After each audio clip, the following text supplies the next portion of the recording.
Então, quero passar a bola aqui para a Angélica, que vai comandar hoje aqui. Por favor, Angélica. Bom, boa noite a todos. Eu só vou comandar até a Camila chegar, tá? Que ela pediu para avisar, principalmente para a Alcione, né? Que está, já faz mais de 40 minutos que ela mandou mensagem que ela estava no trânsito e que ia demorar. Então, ela pediu mil desculpas, mas já já ela entra. Bom, eu estou super feliz por a gente estar aqui. Espero realmente que essas reuniões continuem, elas facilitam a gente encontrar e assistir palestras de pessoas maravilhosas. Entre essas pessoas maravilhosas está a Alcione, que Você eu já tenho de começo falar isso, agora que eu não consigo abrir minha boca.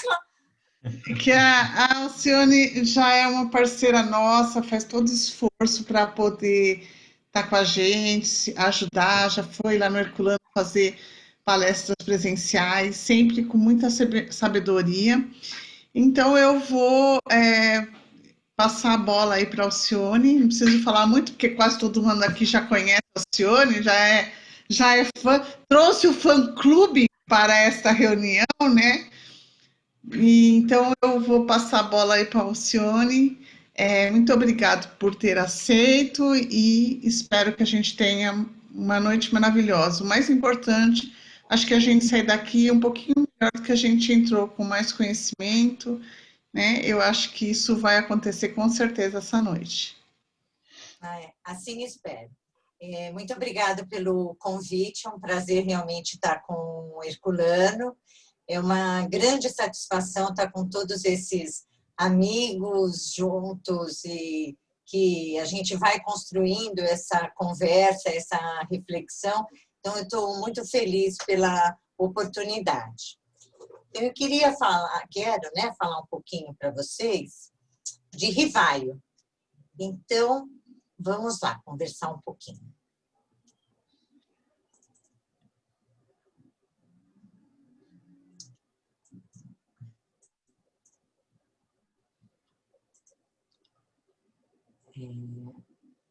Está aparecendo já, viu, Alcione? Pronto. Agora está a tela toda, né? Sim. Então, tá bom. Então, o que eu quero conversar um pouquinho com vocês hoje é sobre o pedagogo Rivaio e a sua colaboração para a educação humana.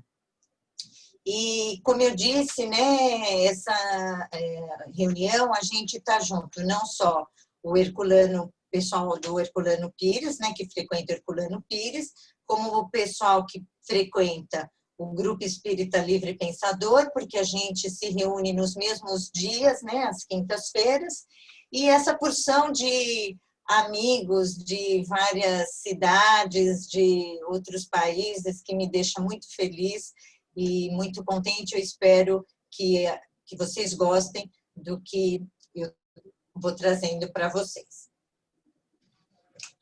Bom, só para a gente se posicionar, nós estamos aqui no Brasil e aqui é a França. Em tamanho aumentado, aqui Lyon, que é onde Rivaio nasce, aqui a Suíça, que é onde ele vai estudar, e depois da Suíça ele vem para cá, para Paris, onde ele passa a maior parte da sua vida e falece, desencarna aqui em Paris. Bom, Rivaio nasce em 1804 e Lyon, no século XIX, é mais ou menos assim. Então, o meio de transporte são as carruagens, aqui os vestidos das mulheres bem grandes, com seus chapéus, aqui os homens com cartola e gravata, e é nesse momento, né, histórico que Hippolyte Léon Denisard Rivaio nasce. Ele nasceu em Lyon no dia 3 de outubro, então daqui a um mês vamos comemorar o seu nascimento, em 1804. Mas ele nasceu em Lyon só porque lá tinha um hospital melhor, tinham mais condições, porque era uma gravidez de risco e tinham mais recursos. Mas ele passou toda a sua infância num ambiente rural, na região de Bourg-en-Bresse. Então, ele vai ter essa formação da natureza, isso vai ser incorporado nele por conta da sua infância, que é nessa região rural. Como é que estava o mundo, né? Qual é o contexto desse século XVIII quando ele nasce? Vai ter uma diferença do início do século XVIII para o final, mas nesse começo, né, em termos econômicos, está acontecendo a Revolução Industrial, muitas fábricas sendo construídas, um avanço do capitalismo. Então, aqui vocês podem ver as fábricas e aqui, ó, as casas dos funcionários próximos das indústrias, né, da fábrica, pouco distante do centro da cidade. E isso, então, faz parte do social. Essas cidades, né, elas vão se crescendo ao longo das laterais dessas fábricas. Surge, então, o proletariado, que não existia. As fábricas, essas indústrias, são todos por ordem, né, de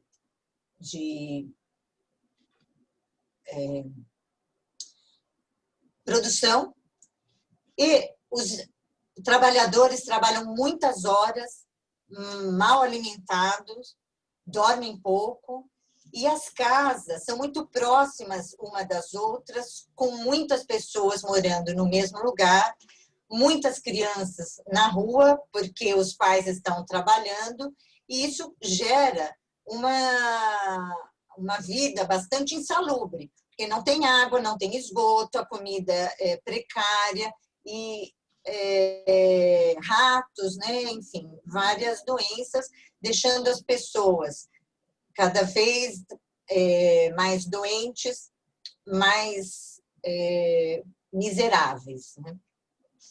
Tanto que tem aquela obra de Victor Hugo, Os Miseráveis, que descreve muito bem esse momento da França, mas que também está acontecendo na Inglaterra, na Europa como um todo. Na política, a burguesia derrota a nobreza e assume o poder de Estado. Então, aqui o povo, a nobreza, né, o rei e o restante da corte, e o clero. Na França, isso aqui é um pouco misturado, mas a burguesia já começa a ter um pouco mais de poder. E a educação também está tentando se modificar, porque até então as crianças eram só os nobres, a corte e as pessoas abastadas que tinham direito a uma educação. E essa educação normalmente era voltada para estudarem o grego, poesia, raramente, e com o aumento da população desses proletários, essa diferença entre a educação e o conhecimento se faz cada vez maior. Aqui tem um vídeo que é o final, né, da metade para o final do século XIX, que, se der tempo, a gente passa depois.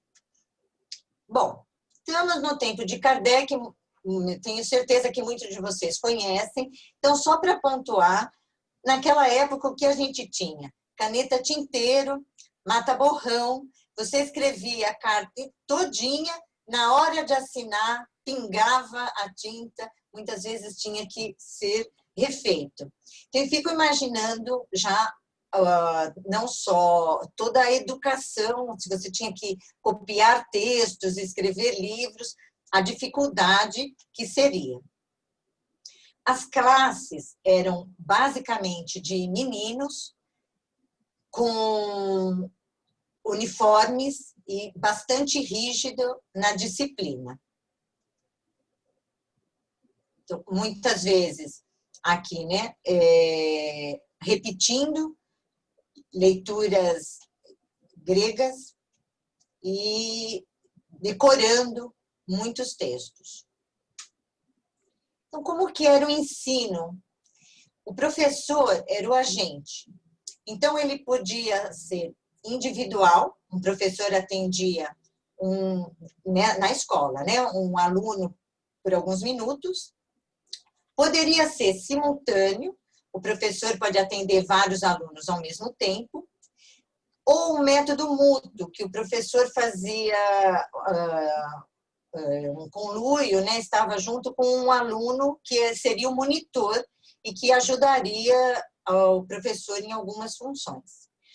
Nisso, houve uma mudança de local, porque antigamente, antes de terem as escolas, se davam aulas em estábulos que juntavam, alguns galpões que juntavam as crianças e alguma pessoa tentava ensinar algumas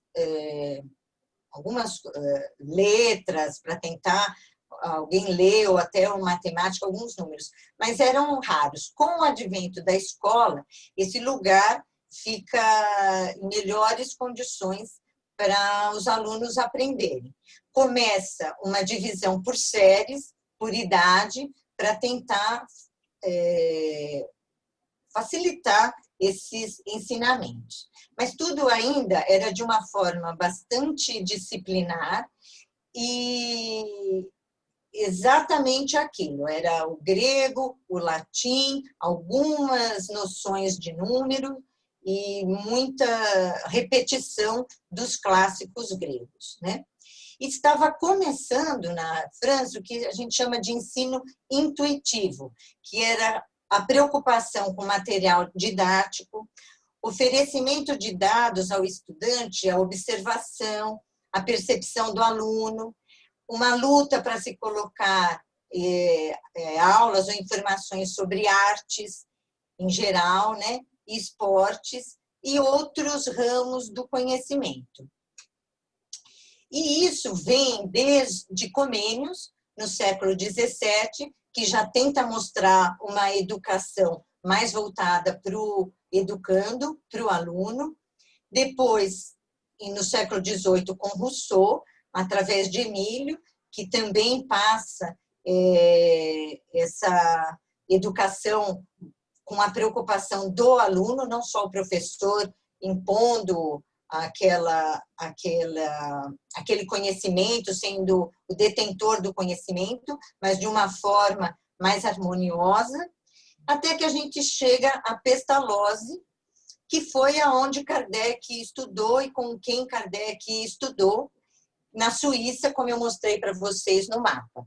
Então, Pestalozzi, no castelo de Yverdon, na Suíça, ele vem, né, bebeu nas águas, né, de Comênios, de Rousseau, e tenta colocar o ensino de uma forma prazerosa, onde ele primava por ensinar com amor, onde as crianças estavam mais juntas, existia um sentimento maior, um cuidado maior. Vocês lembram aquela foto que eu mostrei na escola, né? Todo mundo super disciplinado, regrado. E aqui, Pestalozzi põe em prática um ensino de uma forma diferente, onde todos se ajudam, os mais velhos cuidam dos mais novos, eles têm trabalhos na cozinha, nos jardins, na horta, na arrumação desse castelo, tinham poucos funcionários e as próprias crianças iam aprendendo. E ele sempre falava que o conhecimento precisava ser alguma coisa útil para as crianças, para o dia a dia. Eu fico assim impressionada, porque isso foi em 1800 e começo do século, né, 1810, e até hoje a gente ainda discute isso e briga por conta dos currículos que a gente tem nas escolas, extremamente focado, muitas vezes para vestibular ou para cumprir uma meta totalmente alijado do dia a dia do estudante e de uma noção prática da vida que ajude ele no seu dia a dia. Então, passam-se 200 anos e a gente ainda está conversando sobre isso. Por isso que eu quis trazer esse tema, porque eu achei muito interessante para a gente refletir e para a gente conhecer um pouco de Rivaio. Então, como eu disse, a disciplina era muito forte nas escolas, com humilhações, com agressões físicas. Só para meninos, menina não tinha direito, não podiam se misturar, meninas e meninos, elas não tinham direito a estudar, elas tinham que ser excelentes donas de casa. Quando conseguiam ir para a escola, eram escolas só para meninas. E o prédio ou tinha um muro de divisão, onde era masculino e feminino, ou a entrada e a saída eram horários diferentes para eles não se cruzarem, e o recreio também era completamente separado. Aqui, não sei se alguém pegou isso, mas a palmatória, que é bem conhecida como os professores machucavam, né, as crianças, uma disciplina muito rígida, réguas, varas, até açoites, para que as crianças se comportassem na sala. Então, e comportar significava dizer, não perguntar absolutamente nada, tinham que absorver tudo que o professor falava, ele era a lei, jamais estava errado, e essa hierarquia, essa heteronomia sempre presente. Então, aqui, com castigos, né, humilhação, iam para a lousa, escreviam muitas vezes a mesma frase, e aqui eu pus uma foto colorida, que isso aconteceu numa escola dos Estados Unidos o ano passado. Então, vejam que a gente ainda tem não só crianças que não têm acesso à escola, como ainda são humilhadas e maltratadas.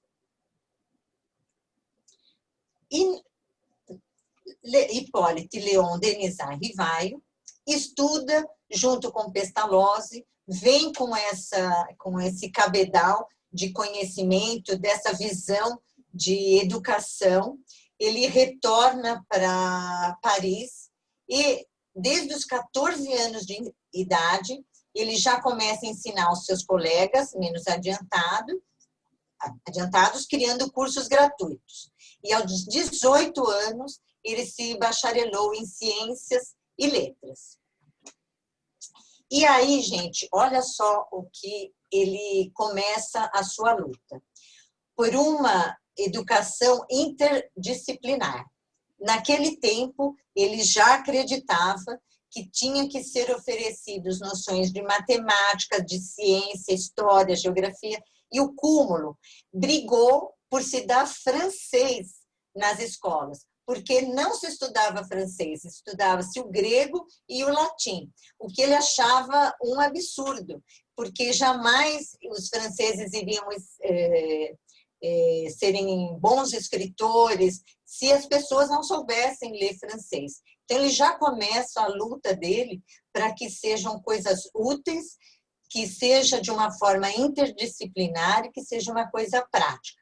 Então, me desculpem a leitura, mas eu vou ler o que Kardec, em seus tratados, em seus livros, o que ele falava. Dizia o seguinte: a educação é uma arte particular, exige um estudo especial, exige disposições e uma vocação, exige qualidades morais, paciência e uma sabedoria a toda a prova, uma firmeza misturada à doçura. Rivaio era inconformado com os professores que, por não ter outra profissão, ou por não saber fazer outra coisa, ou era o que aparecia, simplesmente exerciam a sua profissão de uma forma muito díspare do que Kardec entendia como o bom professor, e ele vai focar muito na diferença de professor e educador, que a gente vai conversar. E ele fala, a educação não se limita apenas à instrução. Há uma grande diferença entre um professor e um educador. O primeiro se limita a ensinar. O segundo é encarregado do desenvolvimento inteiro do homem. Tem que ser um pedagogo, um mestre, um guia. Olha só. Tornai-lhes agradável a ciência. Colocai ao seu alcance. Entrai em sua esfera e não procureis fazê-las entrar na vossa. Tais são os meios de cativar a atenção da criança. A educação se compõe de todos os instantes da vida, pois a toda hora a criança pode receber impressões. Ocupações bem regradas, uma alimentação simples e saudável e todos os elementos de uma vida ativa. Então, ele quer quebrar esse paradigma de achar que todos são iguais, que seja uma linha de produção, as escolas, como uma fábrica, e tenta incentivar mais a leitura, que o adulto chegue até a criança e possa desenvolver todas as suas potencialidades. Isso vem também no momento da França, que está sendo desenvolvido, principalmente nas universidades, o espiritualismo racional. O espiritualismo racional nasce com Mene de Biran, que é contra o materialismo, e ele já fala que o ser é uma alma encarnada. E procura ir contra o materialismo e ver uma transcendência nesse ser humano. Então, aqui, várias pessoas, né?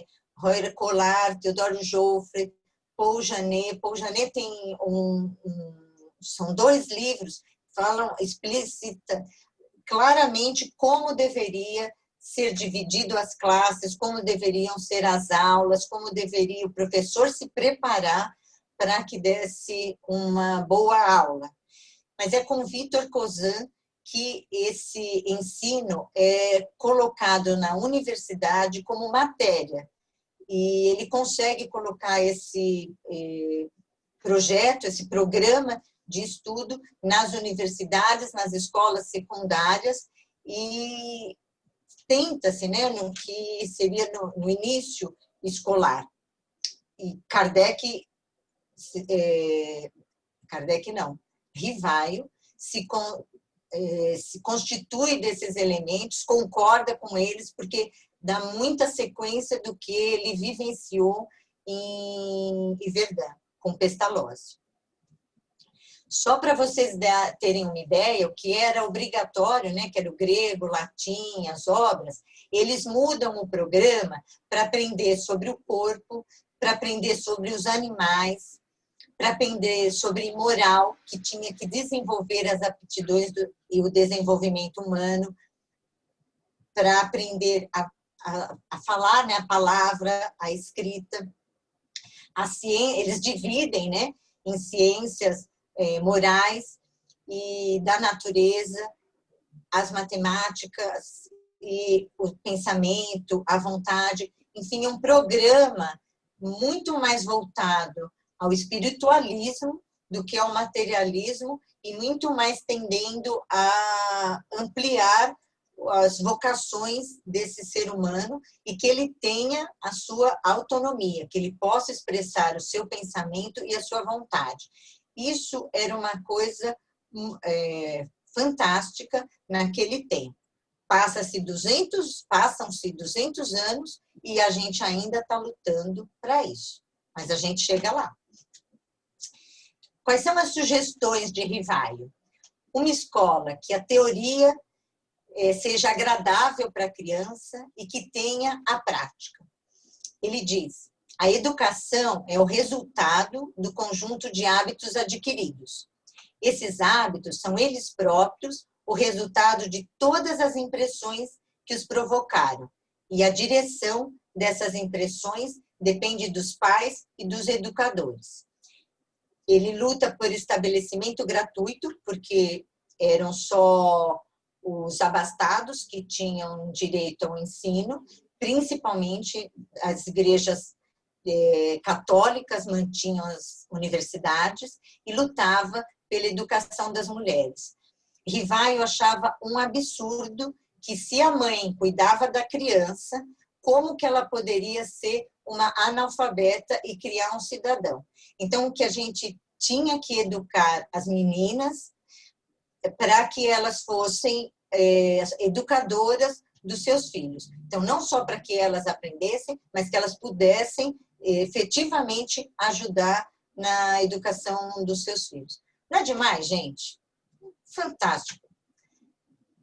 E aí, ele sugere colaborações para as crianças, para os professores, educadores e para a sociedade. Então, por exemplo, para cuidado com a criança, para atenção com a criança, que ele sugere não ensinar apenas latim e grego, ensinar outras matérias de forma prática que ajude no dia a dia.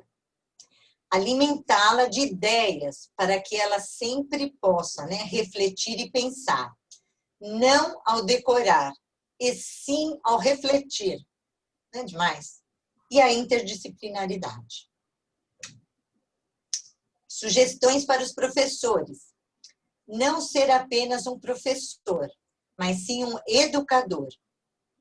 Ele tem que aprender a arte de ensinar, levar como prática para a vida.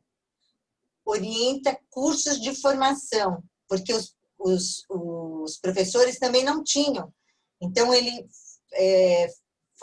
firma o pé, tenta fazer cursos de formação para formação de educadores. E põe a pedagogia, né, que é a ciência que tem como objeto de estudo a educação, o processo de ensino e a aprendizagem. Então, eles têm que se formar pedagogos para que essa educação chegue com qualidade às crianças. E sempre batendo na tecla que a mulher deve estudar e ensinar. Qual é a proposta? Vocês vão ver, eu vou mostrar depois para vocês, Kardec, ele ganha uma medalha de ouro num concurso, onde ele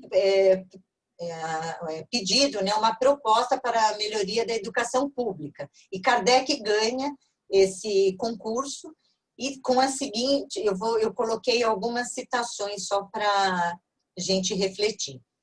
A educação é a arte de formar os homens, isto é, a arte de fazer eclodir neles os germes da virtude e abafar os do vício, de desenvolver sua inteligência e de lhes dar instrução próprias às suas necessidades. Rivaio ficava muito incomodado quando as crianças eram submetidas a humilhações, eram machucadas. Ele não se conformava com isso, já dizendo que violência gera violência, que esse medo faz com que as crianças não respeitem esse professor. E assim que eles puderem, eles vão fazer outras coisas. E isso não é uma maneira adequada de se ensinar. Então, que se dê instruções próprias às necessidades das crianças. A meta da educação consiste no desenvolvimento simultâneo das faculdades morais, físicas e intelectuais, e que a gente aprenda sempre a diferenciar um professor e educador, que para cuidar de criança, todos teriam que serem educadores. Então, esse plano proposto, né, olha, 1828, ele tem 24 anos, Kardec, quando sugere essas mudanças. As sugestões dele, né, a colaboração para isso. Escola de excelente nível, formadoras de crianças e jovens que pensam e refletem.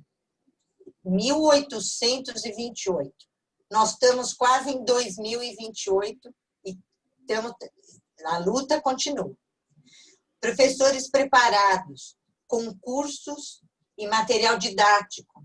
Aí, Rivaio constrói muitos materiais didáticos. Escola gratuita para todos. Educação que liberta, fraterna, formadora de homens morais.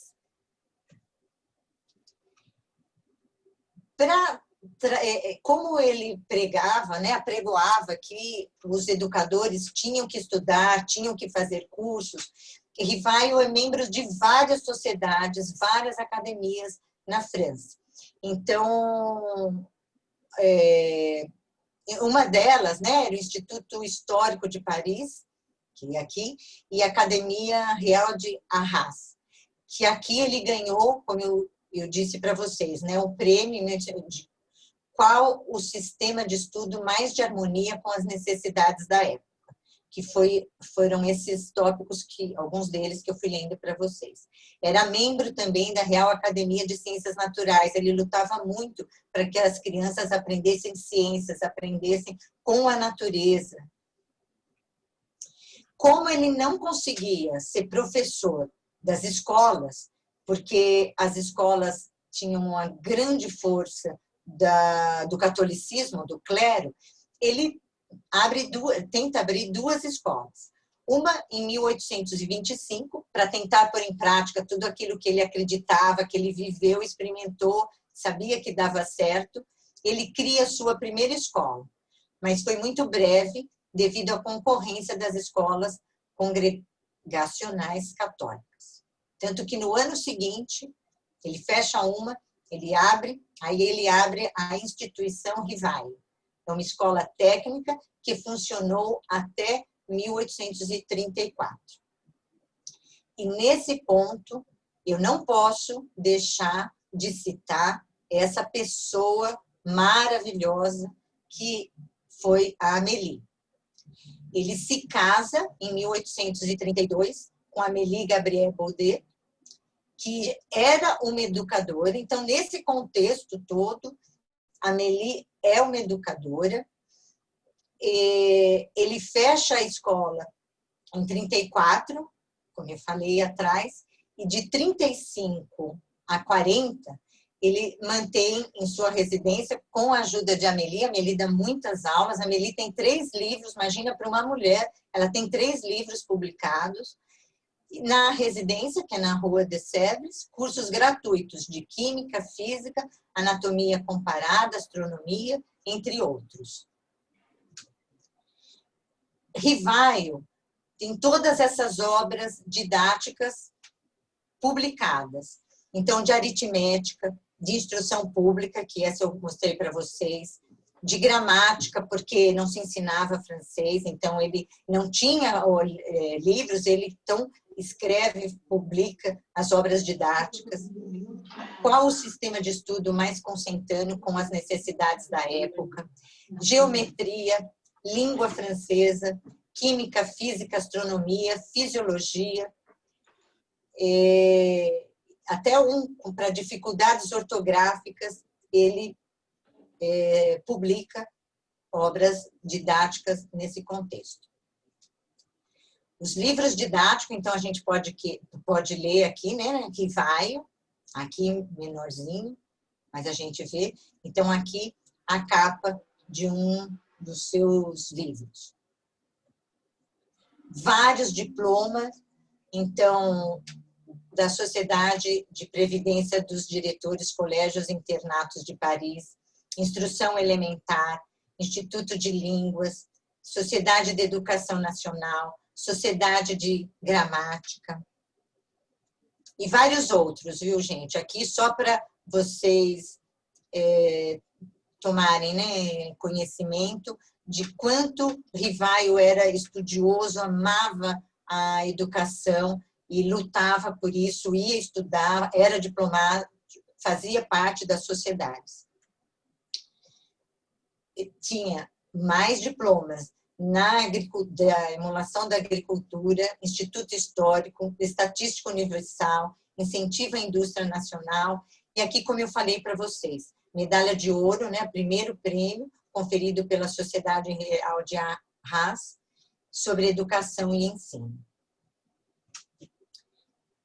Claro que Rivaio, que desde os 14 anos luta por uma educação, pelo educador, quando, depois de mais de 50 anos, ele descobre o espiritismo, ele já tem mais de 50 anos quando vai publicar o Livro dos Espíritos e opta por se chamar Allan Kardec, para que fosse preservado toda essa obra que ele construiu e que às vezes a gente não conhece, mas é de muito valor, de muito trabalho, de muita dedicação, sempre empenhado na educação como um todo. Quando ele vai para o espiritismo, claro que vai carregar toda essa experiência dele. Então, o que ele faz agora como Kardec nas suas obras? Ele cria um método, pois ele já criava antes método de aritmética, método de gramática. Ele faz a mesma coisa para o espiritismo. Cria um método, cria material, né, com as suas publicações, com os seus livros e as revistas, cria sociedade, que ele já vinha de muitas delas, né, Sociedade de Estudos e Pesquisa de Fenômenos Espíritos, porque era a forma com que ele estava acostumado a trabalhar, e estabeleceu o plano de divulgação das ideias. Quero só lembrar que, como ele era adepto, como Rivaio, de que as crianças perguntassem, era a favor do diálogo, a favor de que que o educador ouvisse as crianças, que as crianças pudessem perguntar. Muito interessante que no primeiro livro que ele lança de Espiritismo seja de perguntas e respostas, que tem tudo a ver com o que ele acreditava. E tanto Rivaio como Kardec não dá para separar, é a mesma pessoa com toda essa formação. E aí ele diz o seguinte: a educação é a obra da minha vida. Não tenho o tolo orgulho de acreditar, cumpri-la com perfeição, mas tenho ao menos a convicção de cumpri-la com consciência. É um educador nato. Muito obrigada. E viva a educação!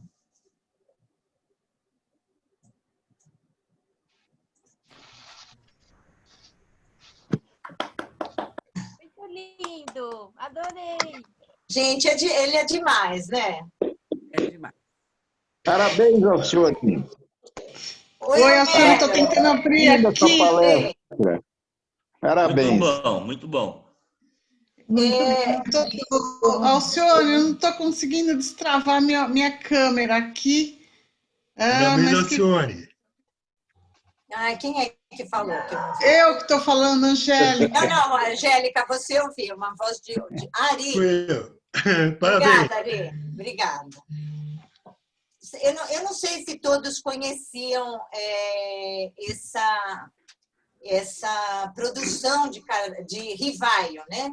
E é difícil, vira e mexe, a gente fala Kardec, porque está tão acostumado, mas é uma produção, é uma obra fantástica, dos 14 aos 52 anos, ele fica lutando por essa educação e realmente atuando naquilo que ele acreditava. E você frisou bem, não dá para separar uma pessoa da outra, porque ele levou como Kardec, ele levou da mesma forma como ele levou como Rivaio, né? Eu acredito nisso. Eu não estou conseguindo abrir minha câmera, eu não sei o que está acontecendo. Olha, nós só estamos conversando. Eu acho que ainda tem um tempinho. Eu vou tentar colocar o vídeo para vocês. Beleza. Tá. Ok. Legal. Então, Mauro, eu vou pedir sua ajuda. Você falou que antes que eu ponha o Scare tinha que destravar o som, mas o meu som está destravado. A página. Mauro, está aí? Funcione. Vou tentar. Quando você for subir o vídeo, vai ter uma caixinha dizendo se quer que você habilite o áudio. Share Computer Song? Eu acho que é ele. Ou esse Optimize Screen Videoclip? Não, eu acho que é o primeiro. Share.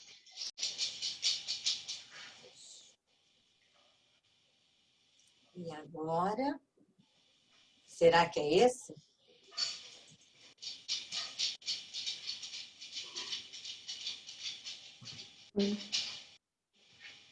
Ah, não entrou, né, para vocês? Tá entrando. Está entrando, Alcione. Tá entrando? Tá entrando. Tá.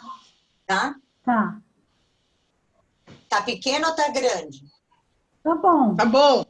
Só que não tá com som. Bom, mas o som não tem problema também, porque é uma música.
Chocante essa visão da escola, hein, Alcione? Ai, olha, eu fiquei tão Impressionante. tocada. Impressionante. Eu fiquei muito tocada com isso, porque eu não estou vendo diferença para hoje.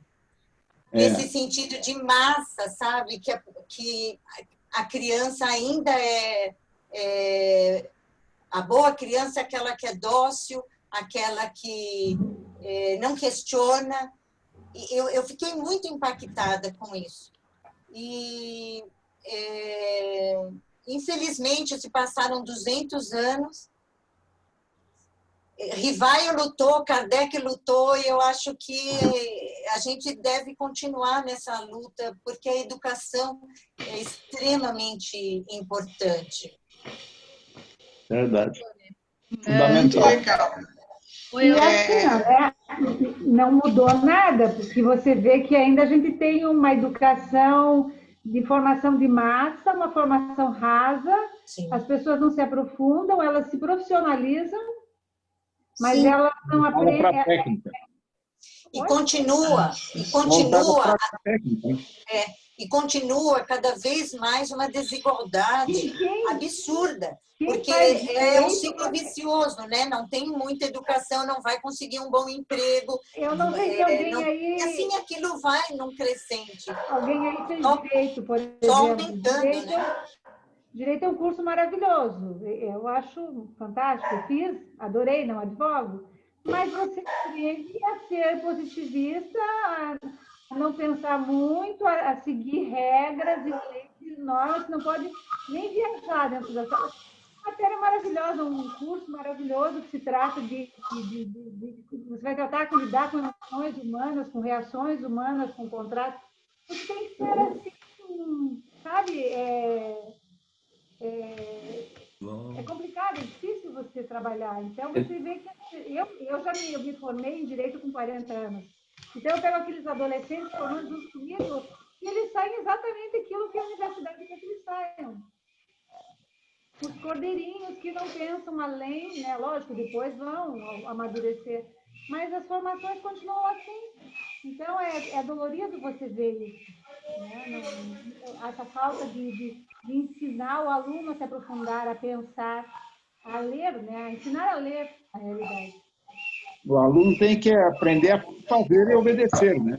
Não a pensar e a perguntar e a questionar. Não pode pensar. Alcione, Pensou, já É perigoso. já fora. É perda Pode de falar. tempo. Pode falar, Suzete. Oi. Primeiro, eu gostaria de parabenizar você pela montagem dessa palestra brilhante. A gente já estuda espiritismo, estuda o Rivaio, vários anos. Eu nunca vi uma abordagem como você fez. Parabéns. Como pedagoga que eu sou, que fui, né, 30 anos trabalhando na área, parabenizo e me identifiquei quando em 1961, 62, que estava na escola, mesmo tipo de carteira, apanhando de régua, existia a palmatória. Depois eu me formei professora e aí a gente tentava abolir tudo isso, mas ainda o sistema era complicado. E quando você quer mudar, era difícil você mudar. Eu fico imaginando Kardec na época, a luta que foi, o trabalho que foi, em ter aquelas ideias tão difíceis. Ainda peguei, acho que muitos aqui já pegaram aquela sala de meninos, só de meninos, só de menina. E eu também, quando comecei a lecionar, também tinha essas salas. Era a maior briga entre as professoras, as mais antigas, por pegar a sala das meninas, porque elas eram mais quietinhos, os meninos eram terríveis. Então, existia tudo assim. Entrava um professor, uma diretora na sala dela, todo mundo tinha que levantar, ficar em pé, em posição militar, não estilo. Então, nós vivemos uma época assim. Infelizmente, como a Cíntia estava colocando, ainda existem professores assim, né, que ainda ficam fechados. Então, parabéns, foi fantástico estar aqui vibrando. E vou copiar a sua palestra para divulgar em vários outros locais, se você me permite. Claro, Obrigada, fique à muito vontade. obrigada. Imagina. Bem, Se você quiser, eu te mando os slides, né? A aula, fique à vontade. Porque as pessoas não conhecem mesmo esse trabalho de Rivaio e é muito importante, muito, muito importante. Eu não sei o porquê que parece que não tem interesse em divulgar. Tem determinadas coisas que a gente nota que, assim, no nosso movimento espírita, tirando uma determinada ramificação, tem muitas coisas que o pessoal parece que não quer que seja divulgada, que nem essa parte que você falou agora na sua palestra. A parte histórica, tá, do movimento, que nem falar a respeito de Herculano Pires, falar a respeito de outras pessoas, né, antigas, né, que fizeram um movimento, que foram história, você quase não conhece, o pessoal não comenta, né? Desculpa. Pode falar.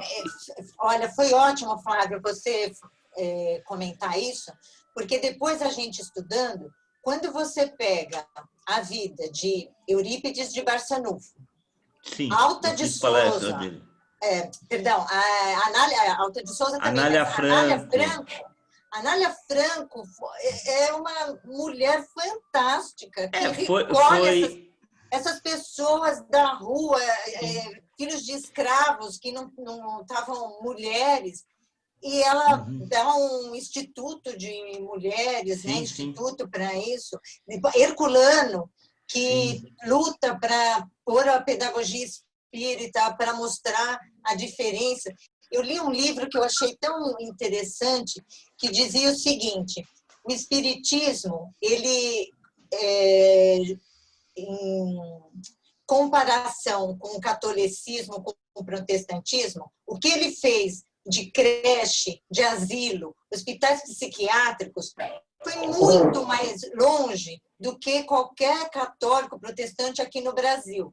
E não fez nenhuma escola, fez pouquíssima escola. A universidade é uma que teve, que tentou, outra.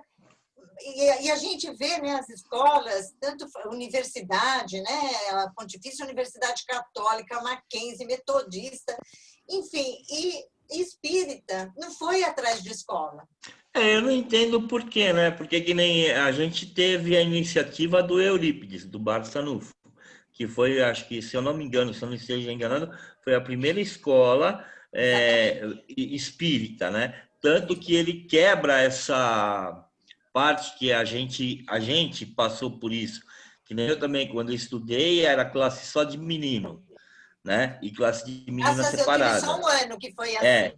Aí, quando na oitava série, que eu fui estudar à noite, aí já era misturado. Já era menino com menina, tal, já era diferente. Mas durante o dia era desse jeito. Você entrava o professor na classe, eu tinha um professor de história, ele entrava na classe e você era obrigado a ficar em pé, do lado da carteira, dava boa tarde, ele fazia hall, aí você sentava, aí primeira pergunta dele: quem trouxe o livro?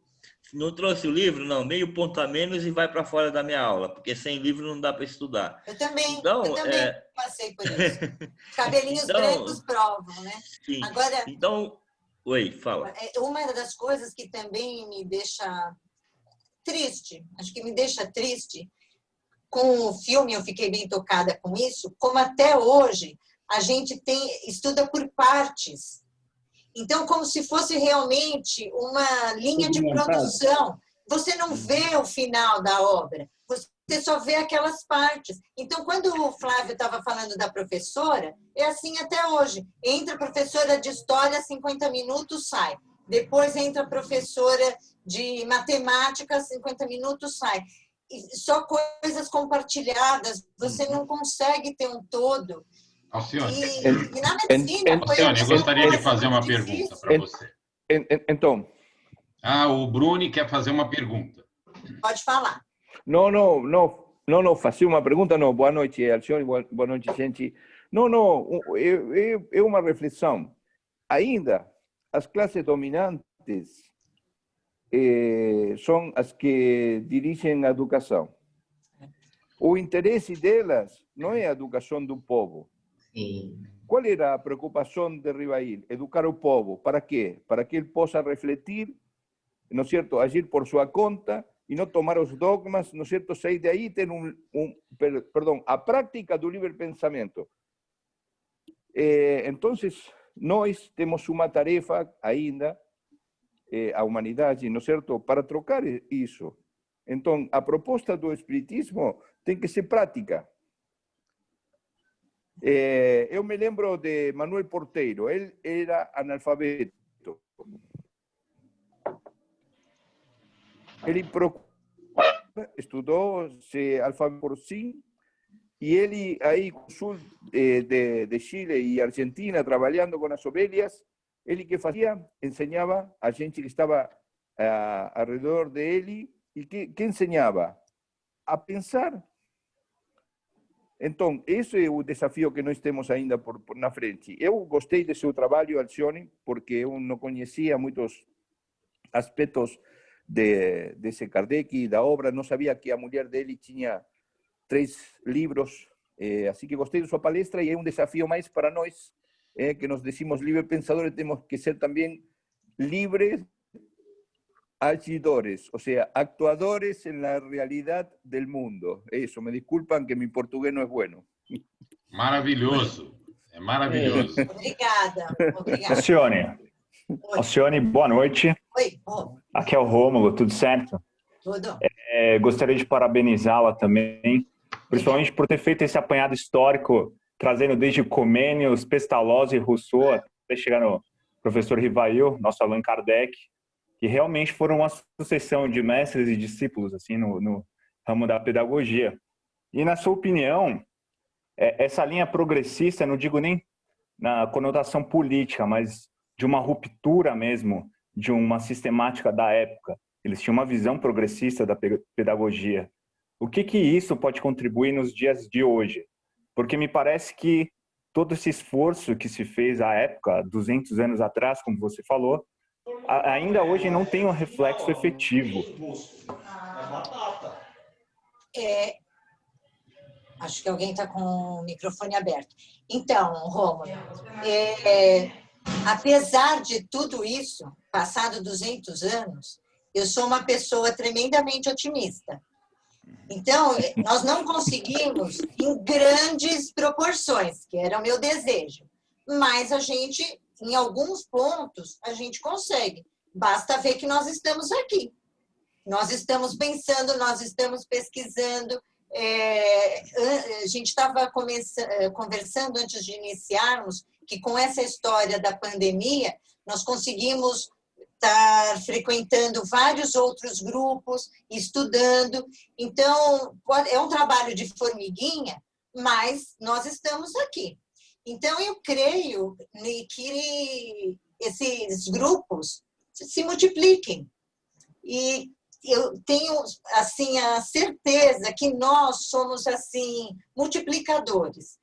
Então, hoje nós falamos para tantas pessoas, a Suzete já falou, não, mas eu vou passar para mais algumas, a gente nós vamos reverberando isso. Então, eu creio que não se mudou muito, mas algumas coisas mudaram. E acredito, e aí, pelo Espiritismo, que nós estamos aqui para atingir a nossa perfectibilidade. Então, vamos trabalhar, como disse o Bruni, né? Vamos colocar em ação, nós não somos espíritas só para ficar ouvindo palestra e ok. Vamos fazer como a Angélica, no início, falou que a gente saia hoje dessa reflexão mais fortes para sermos melhores do que nós fomos ontem. Então, eu tenho certeza que, dessa forma, a gente vai, como se fosse uma pedrinha que vai tendo num lago, né, que vai tendo várias formações, nós somos assim, nosso polo, né, energético, e que a gente vai irradiar de muitos pontos. Um dia a gente chega lá, mas que mudou, e nós, agora, nesse momento, somos a prova disso. Sim, com certeza. Obrigado. Antes de tudo, a satisfação de tê-la aqui na nossa casa, mais uma vez, com esse conhecimento, essa clareza nas ideias, sem dúvida vai deixar uma grande contribuição.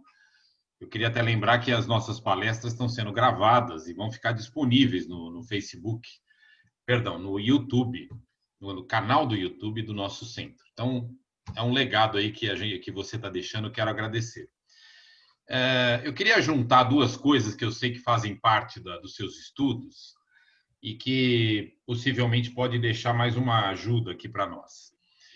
Sobre a questão da educação sexual. Entre vários pés atrás, perdão, vários retornos, vários passos atrás, melhor dizendo, que nós estamos tendo recentemente, um deles é a ideia de que a escola tem que voltar a ser uma escola tradicional, uma escola que só trate de matemática, física, ciências, e não trate de questões humanas, questões que envolvem os valores, que envolvem a moral e assim por diante. Isso é cada vez mais presente, defendido pelo governo, defendido por várias pessoas e por muitos espíritas também. Eu queria saber como que você vê a questão da perspectiva da educação sexual nas escolas. Se você acha que isso realmente é um risco, que as escolas não devem tratar desse assunto, ou que não, que temos essa perspectiva e como que ela pode voltar a ser valorizada na educação. Olha, Mauro, é realmente uma luta. Eu tenho certeza que deve ser discutido isso com as crianças e tenho certeza que precisa-se de uma formação dos professores, porque muitos professores não sabem lidar com a sua própria sexualidade, têm dificuldades e aí é muito complicado saber lidar com o aluno, porque ela própria não se conhece. Então, a gente tem um trabalho, né, várias escolas de formação de professores, tem vários cursos de pós-graduação para formarem educadores e creio, sim, que tem que ser conversado. A sexualidade, ela é tão importante que a Organização Mundial da Saúde coloca ela como saúde sexual, faz parte do ser humano. Então, é natural, assim como a gente estuda ciência, como a gente estuda biologia, a gente estuda a sexualidade, faz parte do nosso ser, faz parte da nossa natureza. Devia sim, e ainda, Rômulo, nesse sentido, faço parte de cursos que se formam professores dentro da educação sexual, para que também possam ajudar a esses educandos. Sim, não, excelente.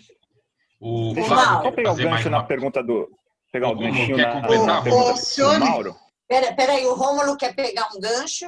Isso, porque o Mauro tocou num ponto que eu acho que é crucial, né?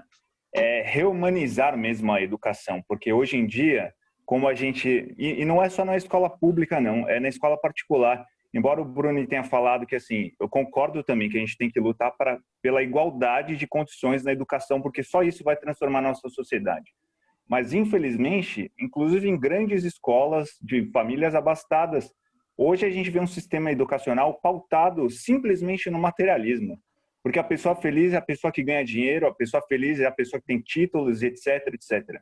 Só que deixaram de pensar os professores, porque você fez uma diferença entre professor e educador, que é crucial. Os professores, o sistema de educação, deixou de pensar nessa transcendência, como você mesmo citou, do ser humano.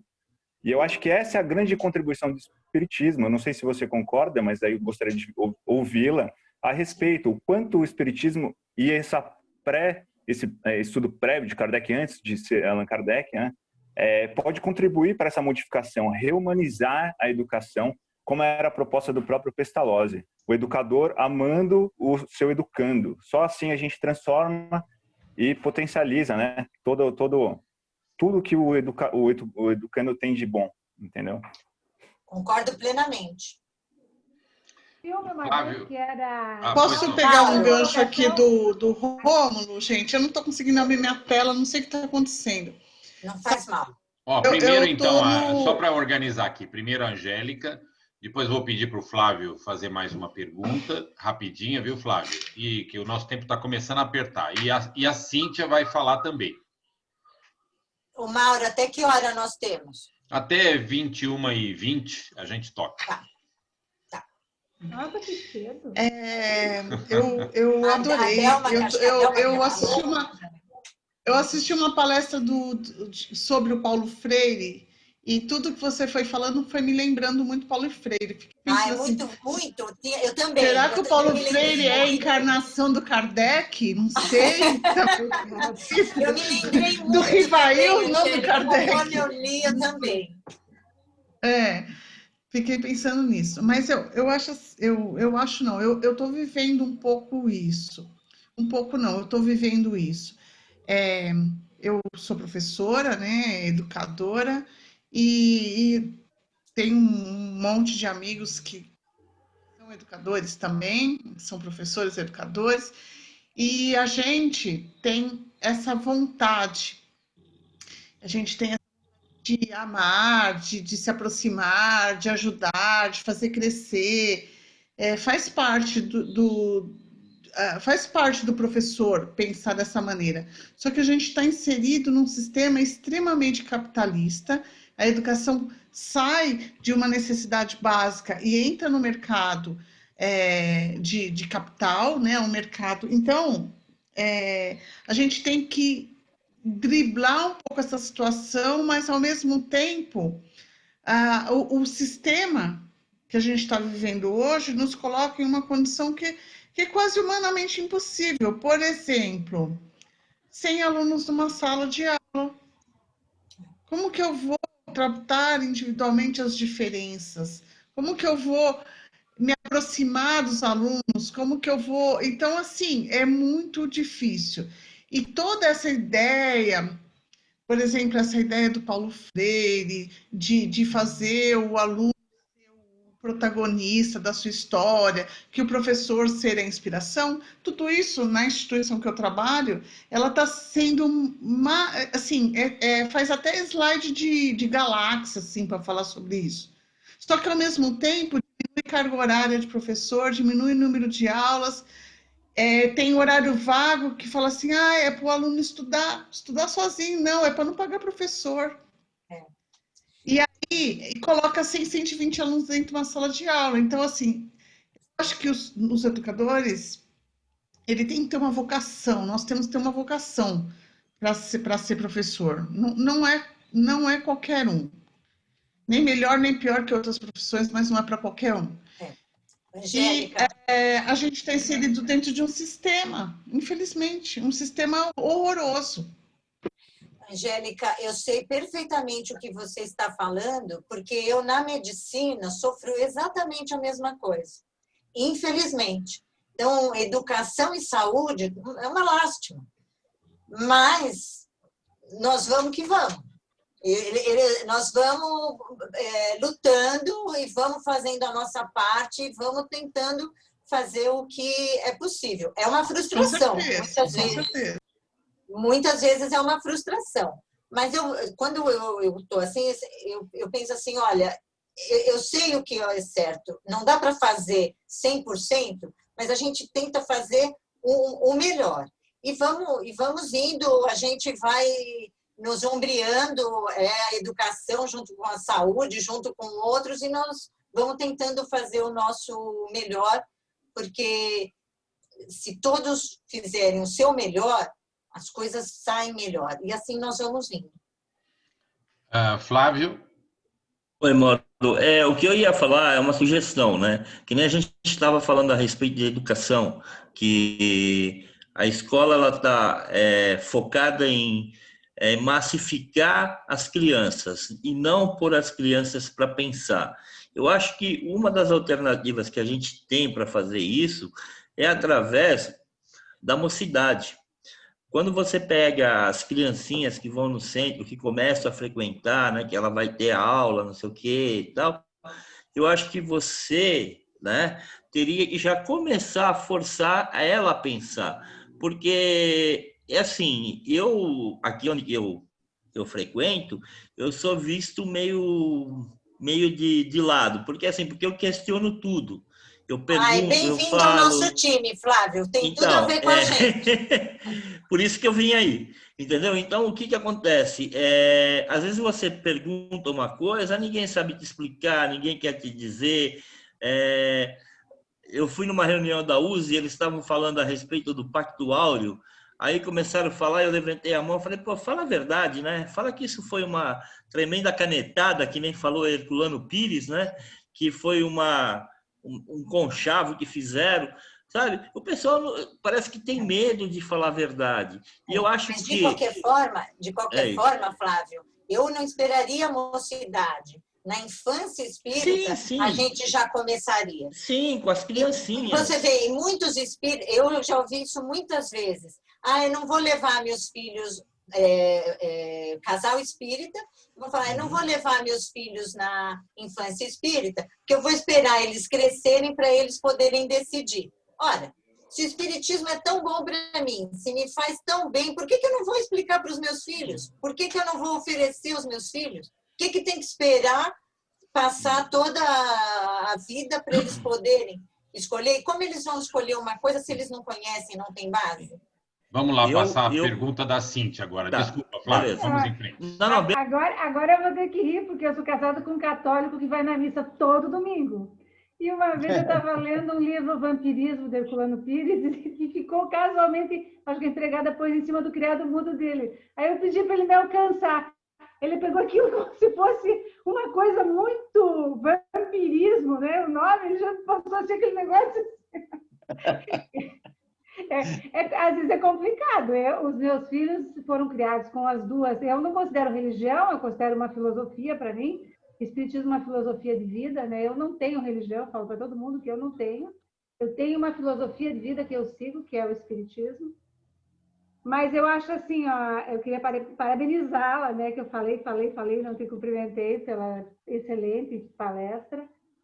Eu acho preocupante que a nossa educação, como eu falei antes, ela não mudou em nada, e eu queria pegar um ponto teu, Mauro, da sexualidade, porque eu acho que o problema hoje da humanidade, se a gente for ver lá na profundidade do psique, é exatamente a sexualidade. E quem sabe se elas tivessem uma saudável educação sexual, saudável, que eu digo, sem ser agressiva, porque criança não pode ser agredida. Que às vezes, como diz a Alcione, a professora não sabe passar e ela agride, a criança se assusta. Eu sei porque eu tenho netos de 6 meses agora até 16 anos. Que o Enzo está com 16 anos já. E aí, quem sabe, não houvesse tanta violência sexual contra a criança. E a criança não admitisse desde cedo os abusos, entendeu? Porque você vê essas coisas são assustadoras, a criança talvez ela despertasse mais cedo que aquilo não é amor, aquilo é um abuso. Uhum. Né? Porque a criança tem esse problema. No começo, ela vê aquilo como um ato de amor. Não só com a sexualidade, mas com outros apontamentos que fica muito violento. E aí não vai conseguir. Violência gera violência. E, como eu digo sempre, né? E gentileza gera gentileza. E assim vamos indo, né? E ensinar as pessoas a lerem, né? Porque eu digo, ensinar a ler é quando você lê entre linhas. E eu acho, eu ia até falar antes, não sei se vocês lembram daquele filme, é bem antigo, acho que era menino até. Ao Mestre com Carinho. Sim. Sidney Poitier. Ele reunia os alunos para debater poemas, etc. Acho que é isso, né? Eu acho que esse método de você poder aprofundar o assunto é que faz com que as pessoas aprendam a pensar. Que o Mauro vê de uma forma, o Alcione vê de outra, o Bruni vê de outra, a Delma, a Magda, cada um tem uma forma de ver, de entender. E quando você troca informações, você vai administrando aquilo no teu raciocínio, e você abre um campo, um leque de visões enorme, se torna hermética. Você fica aberta para o aprendizado. Ok. Mauro, eu sei que a gente está em cima da hora, mas eu acho que a Delma quer falar. Ela nunca fala. Vai lá, Delma. Eu vou dar a palavra para a Delma e vou encerrar, tá, gente? Depois a gente pode ficar aqui. Ela está sem som, não estamos te tá? ouvindo. Delma, a gente não está te ouvindo. Delma, abre o microfone. Ah, está aberto, ela disse. Está aberto, mas ela não está conseguindo, gente. Não. Ah, que dó, ela nunca fala nada. Angélica, vou só propor que a Alcione fale as suas últimas palavras, aí a gente... Não dá para ouvir. Delma, se você quiser escrever no chat, é porque a gente não consegue te ouvir. Olha, eu sei que a Jacira está aí, mas eu quero, né, fazer uma declaração de amor aqui. Quando eu estava lendo, né, a diferença de professor e educador, eu pensei muito em você, Mauro, muito, porque assim, você de todos nós, você sempre com a maior paciência tenta a todo momento ser um educador. Então é muito legal estar com você, aprender com você esse amor pelo ato de educar. Muito obrigada. Eu que agradeço sua aula hoje de educação, Alcione. Muito obrigado mesmo. Ótimo. Bom, Angélica, acho que podemos tocar aí o encerramento, né? Sim. Eu vou encerrando, então. Agradecer a presença de todos. É sempre um prazer e sempre é um grande prazer estar com todos vocês, que a gente possa, então, refletir um pouco sobre o que a palestra, o que a Alcione nos trouxe, e espero encontrá-los todos bem até quinta-feira que vem. Angélica, Obrigada. cabe um aplauso para a Alcione, né? Eu não sei quem é o próximo palestrante, Mauro. Uma salva de palmas. Um aplauso. Eu não sei quem é o próximo palestrante da semana que vem, mas não sei. Sabe quem é, Mauro? Então, na próxima palestra nossa será sobre alcoolismo, com a presença do nosso amigo Beto, que faz parte da Associação Antialcoólica do Estado de São Paulo. O Beto é espírita desde a juventude, é cego, mas é uma pessoa cega que age e faz muito mais do que a maioria das pessoas que têm visão.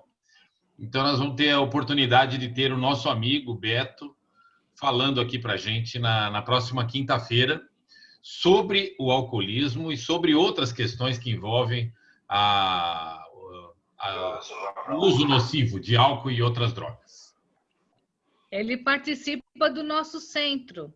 E ele nem Opa! contou que ele vai fazer palestra aí, ó. Então, nós vamos trazer toda a turma do centro, tá? Semana que vem. Beleza! Eu estou convidando ele para fazer essa palestra lá para gente. Ele está me enrolando e aceitou para vocês. Que legal. Senti um certo ciúme aí. Já deu ciúme aí, viu? Ah, fiquei com ciúmes. Já rolou ciúmes, sinto muito. Gente, muito obrigada por todo o carinho, por toda a atenção. Um beijo grande para vocês. Até uma próxima. Boa noite a todos. Boa noite. Obrigada.